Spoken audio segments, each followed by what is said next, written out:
Back, Steve. He missed driver introductions, but for a good reason. After the drivers' meeting, Motor Racing Outreach conducts chapel service for the drivers and their families. 2/3 of the way through chapel, Joe says, "I gotta go." And there was such a crowd between chapel service and the stage, he couldn't get there in time. It's okay, he only has to drop back 2 spots. There you see it, 200 laps, 500 miles, pit road speed after being out on the racetrack at 190 miles per hour, 55 miles per hour, pit window for fuel, 44 to 46 laps.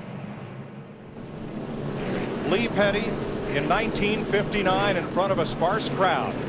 It's Johnny Beauchamp at the finish line in a photo finish that took 3 days for all available newsreel and still photographs to come in and be decided. Now, 49 years later, who will etch their name in the record books?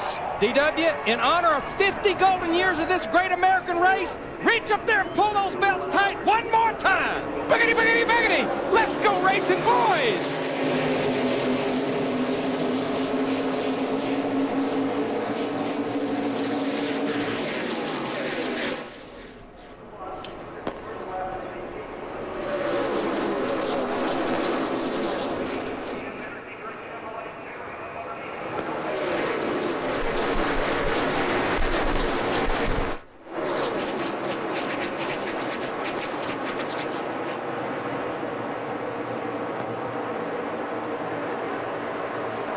Lead change. Michael Waltrip in front of Jimmy Johnson.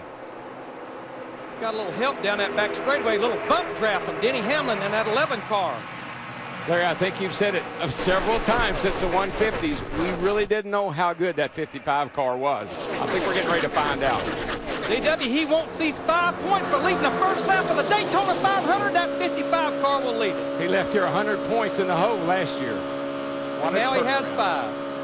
2 of the big pre-race favorites are behind Waltrip, Dale Earnhardt Jr. and Reed Sorensen. I got to brag on his gold wheels. He would just be torn up if I didn't. And he's got those gold wheels on for the 50th anniversary. And that may be Speedy Dry kicked up there out of turn 2.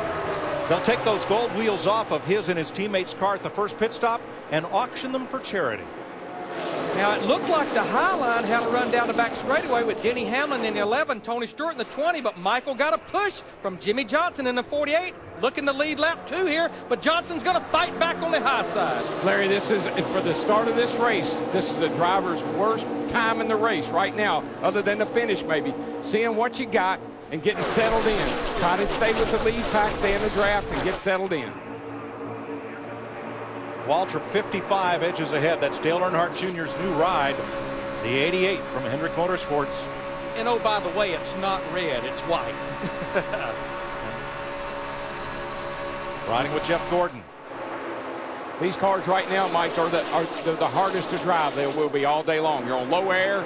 The track's a little bit dirty, and so you got to be really, really cautious right now. A lot of give and take. Don't get in trouble here in this big pack of cars. Johnson will lead this lap. Jimmy Johnson, the defending Sprint Cup champ, holds off Hamlin. Now Hamlin with his teammate Tony Stewart pushing. They go for the front. And you never know. Jimmy Johnson might have been even at that point saying, okay, if I was leading the race on the last lap, how would that work out? Hamlin got quite a push from Stewart in the number 20. Oh, but they got the old rod and reel out, and they're pulling him right back in.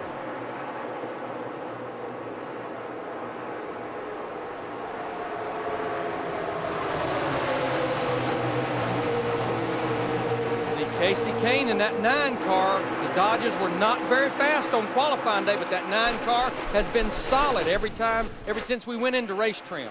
And for the first time in a Sprint Cup points race at Daytona, a Toyota leads a lap under green. It's Denny Hamlin. And the new team to the Toyota camp, they're right there in the front. They've already had a 150 win. Hamlin's sitting there. It looks to me like his car is handling a little bit better than everybody else's the way he gets off of turn 2. Hamlin dives to the inside trying to shake the draft and then comes back up top. That's another one of those 3 wide by himself. Yeah, you know, I thought only his teammate could do that, Kurt Busch, but I don't know.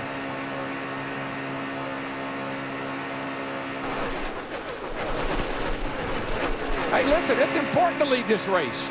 Right now, you know, you're out front, nobody around you, take advantage of it. If they can't get up there to you, it's what I call working both sides of the street. You go low, pull them up a little bit, and then you jump to the outside and pull them up a little bit.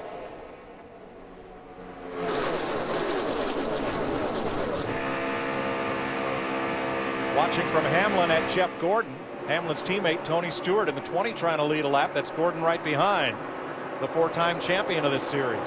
You can get such a run on the high side off turn 2, and that's exactly what Stewart in the 20, Gordon in the 24 did that time. Yeah, the reason that is, folks, is because that high line, you don't turn the wheels quite as much. The car comes off very nice and free, makes a lot of straightaway speed.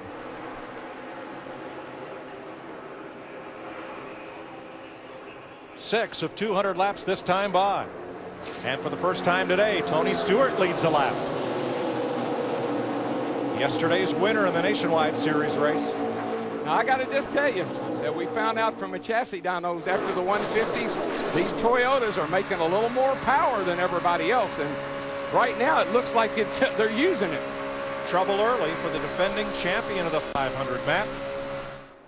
Mike, a lap ago, Kevin Harvick keyed his mic and said something seems to be amiss with the motor. I'm not sure what it is. Last time by, he says, I think we're getting ready to blow up.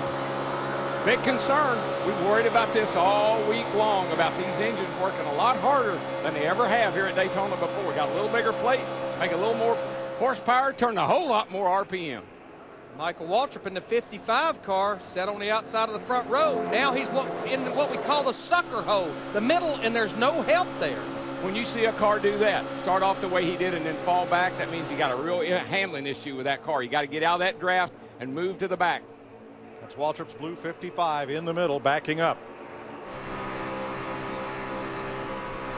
Kevin Harvick did not pit that time by. He's still out on track, trying to diagnose what could be an engine issue. It could be, and a lot of time these cars will get in all these these packs of cars.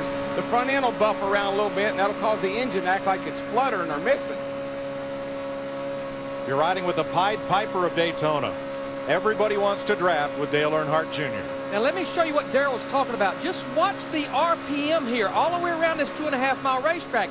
It will not fluctuate 200 to 300 RPM, and that's hard on an engine. That's not as many RPM as we'll turn next week, but it just stays there. And a lot of that is what I call part throttle racing. It really is hard on an engine. When you feather the throttle here, you get the distribution inside the engine all messed up.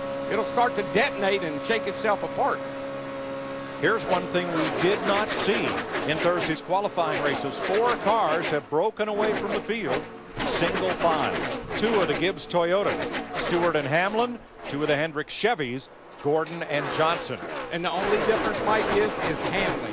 If you can hold your car wide open around here all the time, you're going to pull away from everybody else, because that's what I was referring to, that part throttle thing. These guys will get away from you.